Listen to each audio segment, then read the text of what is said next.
What's up, everybody? How y'all doing? It's your man Alan from the Alan Micheal Show. You know, Big Al, Big Swole. You know what they do. And I am sitting here today with a magnificent woman, a magnificent author, a woman that is connected to her spirit. And she wanted to come into the studio today to just have a conversation about what she's doing and how she's changing lives. So sitting in with me today is the author, Miss Shar Robinson. How you doing, Mama? I'm good, thank you. All right, Happy now. Saturday. Happy Saturday. Look, don't be nervous. I got you. What we're doing here at the Alan Micheal Show and Platinum Media Studios is, again, we are providing a platform for the voices and those folks that don't always have access. And so to this month, for the next few months, we're going to be focusing on women entrepreneurs. We're going to be focusing on women that's out there changing the game. And we're going to bring y'all some of the brightest and the most talented women out here. So, Miss Shar, why don't you tell just a little bit tell the people a little bit about yourself and where you're from, you know, your upbringing, all of that kind of stuff. I am originally from Columbus, Ohio. Okay. However, I was raised in Sacramento, California. We left Columbus when I was about 4 years old. Okay. And after I moved to Sacramento, California, we also lived in the Bay Area, Oakland for a little while, and Napa as well. I've been living in Maryland for 10 years, and this has been quite a new experience for me, and I'm happy to be here. I see purpose here, and I have grown a lot here, and now I actually do feel like I'm home. Tell me a little bit about what challenged you to get into becoming a life coach? Like why, what need did you see that you felt like you could help spirits and help people get back on their life's path? You know what I'm saying? Yes. Well, I've been working in the public schools for a long time, almost 20 years. I got my first associate's degree in Sacramento, California, and the first school I worked at, I was working with 7th and 8th grade special ed students, and I always had good relationships with students. And of course, students have emotional issues, and I've always been intuitive in this department and able to help students. And now I'm working at a boarding school in Baltimore, and I have a lot of students with a lot of emotional issues, and my students actually told me that I help them more than the psychologists do at the school, which I thought was a very important compliment for myself, because that's my goal, is to offer solutions and to help transform our students' lives. I had a rough upbringing from the time I was 12 years old, and I was in foster care, and some things happened in that situation which gave me the insight to be able to help the population of students that I work for. And it's just amazing how all things work together for the good to those that are called according to his purpose. Because all right, are we gonna have a little church up in her? Not necessarily, but you know, purpose has brought me here, and I'm just thankful and grateful for that. What I'll say is, because you're also looking at a foster kid. Hey. But I don't look at that experience as negative. Okay, because in my growth, I stopped looking at things as good and evil, and things that have a positive outcome and things that have a teachable outcome, right? Absolutely. Things that teach the lesson. I would not be the man I am, the father I am, the husband I am, had I not gone through these things with my mother. And we're good today. That's my, you know, she's in her own way. She does what she can do to be there for me, be the mother that she can be for me. But it wasn't until I got old enough to understand that she is going to be who she is going to be. And yes, I need to be the one to say, that's just mama. Absolutely. And as you see, my mother is here with us today as well. Hello. How you doing, mama? All right. See, she ready. She all right. I don't have a camera on mama, but you know, she's over here. She supports. She's doing her thing. Number one cheerleader. Thank you, Mom. But that's what's up. I mean, but anything, and I would say, because you're a life coach, I think one of the number one things that comes along with these things when we're talking about the negative and positives that happen in our lives is forgiveness and atonement, and they work together. You know, yes. You know, you can't say I'm sorry and don't have the things that follow along with an apology in action. And Never, it's all a choice. never do it again, and be totally for real about the apology, because that's what I'm sorry means. Yeah. It's not my bad and then we move on. But then there's the forgiveness side of it. Yes. You know, I forgive you, and forgiveness goes in that how Christian folks say, in that sea of forgetfulness. You know, when I started talking about, you know, when I reconciled and I started growing in my relationship with my mother, it was about, I had to forgive her and I had to forget it, or at least not bring it up. Absolutely. And not be hurt by it. Well, you know, I think the hurt thing, it depends on your healing, right? It depends on your healing. But you have to be working towards not to be hurt by it, right? It's a process. It is an absolute process. So talk to me a little bit more about your personal experience that got you where you are now. And these are tough roads, because when you're a foster child, a lot of times you going through this thing making a lot of mistakes because you don't have the right people to tell you or to show you most. It's survival for foster kids. Once you get 18 and they go, you know what? It's been real, player, you know. Yeah. You got to get out there. So, but talk to me most specifically about some of the struggles. Okay. That laid the foundation for who you are.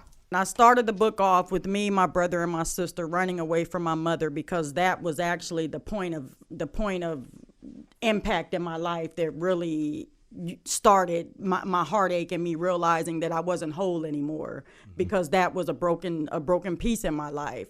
And I was the youngest child of 3, so it was like I was probably 12. My sister was 13. My brother was almost 18 because he was a 12th grader in high school. He went straight to the military. My sister went to live with her best friend, and I went to live with my best friend. My sister wound up in a group home. I wound up pregnant at 15, and I decided that I didn't want to live in my foster home anymore. And my social worker helped me to become emancipated at the age of 16. So I pretty much opted myself out of the system. My foster mother pretty much gave me a choice. If you want to have this baby, then you can't live here. I believe that was the circumstance. And I gave myself a choice to say that I don't even want to live here with my child. I want to be on my own. So I took my own route. And before I had my baby, I was in another foster home. But I was smart and intuitive at the time and very mature, because I don't know how I was able to make that choice. But the issue is that I was in love with a drug dealer and a man that didn't have no do right in him. And that started, I got my first apartment with him. I remember his mother helped to buy our furniture. I was working. He was not working, and he was doing his thing in the house while I was at work watching our son. It was an abusive relationship. It took me a year to decide to leave him because I knew that he was going to try to kill me for the most part. Wow. I don't know where it is that I love tall, dark-skinned, bald-headed. So you wouldn't even looked at me, huh? Just, I'm too light for you. Just this ain't working. Okay, all right. I'm sorry. But what it sounds like is, it's we're kindred spirits when it comes to kind of what it looks like once child enters a system that does not necessarily have your spirit in mind. Yes. It has your physical needs to a point available to you, but that's it. And so yes, that's and so because of that, you walk into a bunch of different systematic things that are intentionally laid out there for you to stumble. And it sounds like you had looking for love in all the wrong places. Looking for love. Oh my gosh. I think I heard that before, so that must mean, but if you could, you should put that on t-shirts, because we are all, until we get back centered and back on our life's plan, are looking for love in all the right places. Absolutely. So tell me, because of these trials and tribulations, how was what led you to start transitioning into bettering or centering yourself? Because people always ask me when I hear my story and they see what I've done. They've seen them raising 5 kids, and I'm a married man for 10 years, and Amen. I'm doing the exact opposite of what was given to me. I always say I'm great in spite of what happened to me, not struggling because of what happened to me. So what was it that led you to be great in spite of? God. Okay. His purpose for me, it just kept ringing a bell in me. But at the age of 27, I turned my life over to the Lord for the first real time, because it happened several times. I just did it again. But I just came off of a spiritual purging and cleansing. So What does a spiritual purging look like? Like, if somebody's listening to what we're doing right now and they're going through and they decide to strip it all down, because that's what it is. It's a strip all down. What does that look like? Well, I just got off of a spiritual retreat. So, Okay. What that looked like was actually going through the fire, almost like literally, because I did a sweat lodge. Wow. I don't know if you've ever heard of it before. I have. But for the listeners, what is a sweat lodge? It was a ceremonial type thing, and I went in with the cloth on, fabric. Everybody went in with the cloth on. Before we went in there, we had to pick up branches, and we were naming them our ancestors, and coming in touch with spirit and pathology, and making sure that we're really tapping into the spiritual realm of it, which I don't want to get too deep into that because I don't want to scare anybody.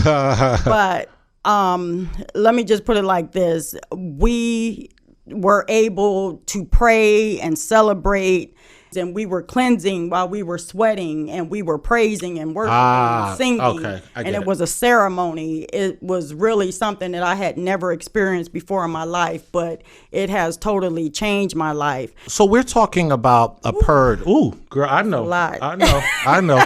Look, we're basically talking about a purging of your mind, of your body, and of your spirit. Yes. Putting time in to allow, putting yourself in the environment, first of all, but also committing the time to release. Release, yes. And so through the sweat, it is the physical release of the toxins and the things that get in your spirit, regardless of whether it's something you ate or something you were around, or even genetically. I promise you, it's so deep. You're right. We're not going to go too deep. It can go too deep. But with the praying, it is putting your spirit and your energy closer to alignment, in alignment with the energy that is in the next dimension, which is your ancestors. Okay, because we fall in love with this Western religion stuff, which is okay. You can love your Jesus. I got it. Love Jesus. Amen. But before we even did that, we didn't pray to a deity. We were reverent of our environment. Yes. The water, the sun, the earth, the fire, the rock. We respected that. We respected our ancestors, and we remembered them, and we said their names. Yes. So that they would, they will always be in this dimension while they're looking over us from the next. Yes. It's some deep, like look, what, no, I'm going to turn the camera off, and then, we're going to get together and we're going to talk about some of this deep stuff. But I promise you, people, if you just take the time to do something grander as it pertains to your spirituality, in your search to get back on your life's plan, it will assist you. Don't just do what you've been taught. Doing what you've been taught means you're going to walk somebody else's path. So you decided to make a conscious effort to spend time with you, and not just your physical you, but your spiritual you. Yes, and I've had a total body experience throughout this whole ordeal. Wow. Okay. Yes. So that may not be something we want to get into, but but I'm glad when we get off the camera, y'all, we're gonna talk about that, because I literally am so interested. I really want to know what that looked like, because it's so much deeper than this physical stuff. Okay. One thing I can say, though, something I've never done before is this 6 days that I was on this spiritual retreat through my spiritual life coach program. We prayed and meditated 3 times a day. And I have never done that before. And now that's taking my personal meditation to the next level. And I appreciate that, because I was able to really see what that looks like corporately so that it would help me independently. And I've been trained in a way that I've never been trained before, and I'm blessed.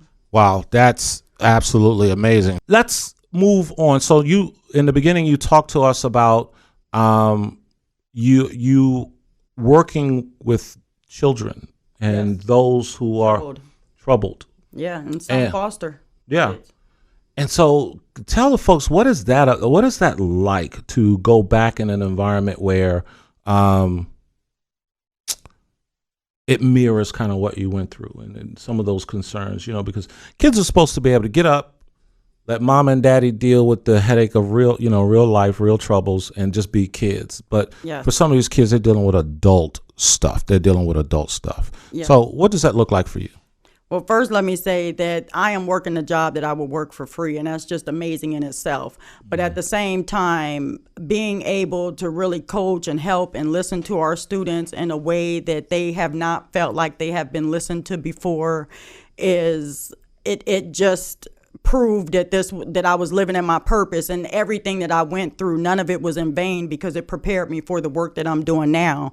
And it's just showing me how important my purpose is and my deliverance is, because I'm carrying on the shoulder other people's deliverance, and especially these kids that I work with directly. But some of their problems really bring me to tears, and most of them have been through things that I've never even been through before in my life, and that can be very hurtful. But to be able to be a trusted staff member in this broken environment just brings my heart to joy, because I'm someone that kids feel comfortable talking to, and I'm able to provide coping skills, but I'm also able to provide a lifestyle that mirrors something that a lifestyle that can be contagious. I'm planting seeds, spiritual seed. Mm-hmm. And that's what I want to do every day, is plant the seed and let the Almighty water it. Right. I just want to live on purpose. My foster mother, who I consider my mother, like my mother who raised me, who did the best she could to make me a man, to teach me how to survive. And she stood in the gap for that nurturing that I needed, right? But she didn't have a lot of time because we grew up in an environment where her number one priority was to keep us out of jail, and keep us alive. She do a good job at that? I'm still here. Amen. All right. So that's Big Mama, Miss Geraldine Richardson. She's not here anymore, but I say her name intentionally because she's an ancestor, and that I'll never want her to be in that next realm and not hear her name, because I think of her a lot. So, but from that regard, she raised me in that regard. But there was one person that stood in the margin for me, a teacher. Who saw my gifts and talents and molded me, I had been expelled 35 times and all that other kind of stuff, and got me back in school, got me my high school, to help me get my high school diploma, and got me a scholarship, and got me into college. Amen. But what you're doing is amazing work with regard to standing in the margin for those kids who don't have. And being an example, because I'm telling you, even where I have to see it. It's still not a lot of examples. Right. Yeah, because you can't. They have to be able to see it for it to be real. Yeah. And the reason for that is that faith has been destroyed early on, right? Yes. The mom and dad was supposed to be there. Home is not stable. Right. And so now, if I don't see it, it ain't so. The name of the book is I Am Precious, Diary of My Life from Sin to Salvation. Yeah. What was the motivator to write the book? The motivator to write the book, actually, I'm going to start with Iyanla Van Zant. Reverend Dr. Mama Ia is what I can affectionately call her now, as her student. But her book was the first book that I ever read, and from cover to cover. And that book gave me a voice to my pain, and I identified with it so much that I knew after I read the book that I was going to become an author. And that's why I wrote the book, because I had something to associate my pain with. And also through her writings, I learned that if most people's tears come from their inability to tell their truth. And I knew that I was doing a lot of inward hurting because I couldn't tell my story. And every time I tried to tell my story, I was dismissed by a lot of people. I felt blinded by my reality because people were making me feel like what happened was not happening to me. I felt invisible because a lot of people just didn't pay me any attention at all. Wow. And I had to live it. I had to live the pain on my own. And many years ago in my 20s, going through that pain, I listened to a lot of Mary J. Blige, and her music actually helped to also give me a voice to my writings, because back then I was writing poetry. Okay. And my first poetry book is actually because of a lot of Mary J. Blige music, and it's just interesting. What I want to do is give you an opportunity to tell us a poem. Or recite or share with us. I can share. All right. And so I'm going to just fade to you, and I want you to give the people some of your energy through a poem, okay? Absolutely. All right. So do your thing. By the age of 20, darkness and fear had controlled my life for many years. I yearned for the love that I only had dreams of. But when you have no mother and no father and become adopted at the age of 12 with the history of seeing your mom pushed around and beat to the ground, my mind is still being haunted by that sound. May 84, I lost my dad. That September and October, I lost my cousin and my best friend. Now you tell me, how could you cope when tragedy leaves you with no hope? At age 16, I got emancipated out of my foster home. There were times I had to sleep in a car. I still have mental scars. I felt so sad and blue. I just didn't know what it was that I had to do. I'm not crazy, but life sure is shady, because this girl one day is gonna become a lady. I've been blinded by rejection when protection is what I was neglected. I was made a subject of the streets, when all along, love is what I needed, but the memories of loss could not be deleted because too many times it was repeated. Now, I'm a mother trying to focus on spirituality and a mature mentality. I know I have found myself. I remember depending on everyone when there was no one. But I no longer stand alone from the terror that was once made a part of my life, because Jesus paid the price. Just as long as I believe, I have received the victory. No more invisible, deaf, blind, and speechless child. No more. Forever. No more. Amen. Wow. That's just the tip of the iceberg. That's just the tip. I got a book in my head. You got a book in your head. Can I just tell you that was probably one of the most amazing things I've heard in a very long time. You said to me before we started recording and streaming that we are complex beings, and we do more than just what people see and outwardly. So I feel what you just shared with us as a spiritual connection, as something that Amen. You giving from your spirit to me and anybody else who hears it. So I thank you. I thank you for that. Let me tell you something real quick. Mm-hmm. I used to do prison ministry. Mm-hmm. And for teenagers in Sacramento, California. And a lot of the girls used to just come out of their cell just so that they could get out of their cell. They really didn't want to hear about the Lord.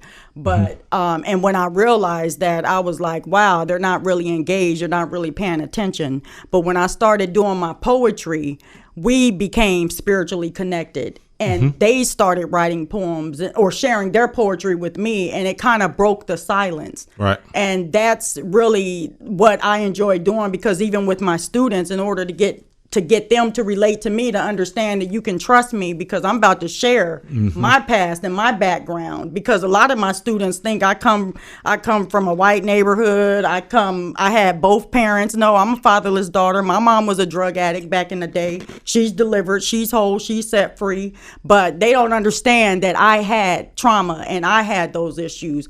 Poetry helps break the silence, and I'm just so blessed to be able to have that as something that I can offer back. Tell me a little bit about the book, I Am Precious, the diary of my life or your life from sin to salvation.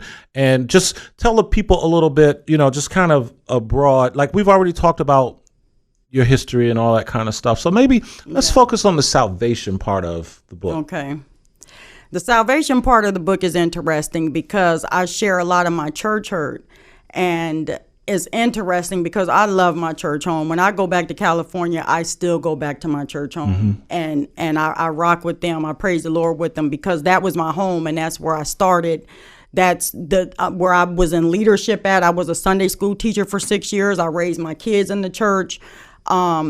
But there was a lot of issues, in the church, and I experienced a lot of hurt and pain in leadership. We were talking about the house of the Most High, right? Regardless of whether it's a Christian house of faith, a Muslim house of faith, it doesn't matter. Okay, we're not getting into that, but it is. We get it mixed up, believing that we need to speak for God, and I just don't think it's necessary. It's not, because again, like I said earlier on, the Most High speaks to us, and he or she knows exactly how to do it. Yes. So I don't need your condemnation, because he's not or she's not going to condemn me. Yes. And hasn't condemned me, right? Yes. So if I come into the house of the Most High and I need a healing, I need a hug, I need, there should be no room for dogma, no room for, well, your pink pants mean you can't be in the choir, or y'all ain't married, so you can't, teach this class. I had that happen to me once, but but it's absolutely ridiculous, because the house of the Most High should be an ever-changing wheel. If you in the house of the Lord or your Creator 50 years, then you're doing something wrong. Interesting. You are. I mean, at the end of the day, the church is where you are. And in fact, with Mama being here and you here and I'm here and we are reverencing the Most High, we having church right now. Yes, we are. So at the end of the day, the fact that it needs to be boxed into a mega church or some sort of family church where these niches and these folks come together and decide how they're gonna how they want to box the message of the Most High is not what it's supposed to be. You're supposed to come get what you need and go take it back out into the world. And then when you need a little uplift, you come on back home. Yes. Where you can get recentered and you take it back out. It is selfish to get your praise and your worship on and learn how to get connected to the Most High, and don't take it out to those who don't have it. You are a life coach, and I want people to be able to reach out to you and connect with you so that they can sit down and start thinking about their lives, their life's goals, their life's path, where you're supposed to be, right? Yes. And so we're going to give them the information, but what would be the first steps if I wanted to come to you and say, I really need to work on my relationship with my son and I need to get that straight? What would be your first steps for me? First, we have to start having a conversation, because everybody's issues are different, and everybody comes from a different way. I haven't had not 1, 2, 3 people come with the same issue. So first, we just have to evaluate where you are, and figure out where you want to be. It's all about intention. We set an intention and then we fulfill it. And then we set another intention and then we fulfill it. Everything is customized. It's just different. So I can't give you a 1, 2, 3 step, within that answer. Right. Because it's all intentional. And I'm here to make sure that you get your intentions met. So, but we would still, is there an intake process or a part of your relationship building with a new client or a new person that comes to work with you where you analyze or look at what their life's path currently is, or where they are off their life's path, and analyze what exactly that path is? Because for a lot of people, they don't know what their life's path is. Yes. I have a series of workshops and worksheets and different tests that I have to help people determine what they do not know. Right.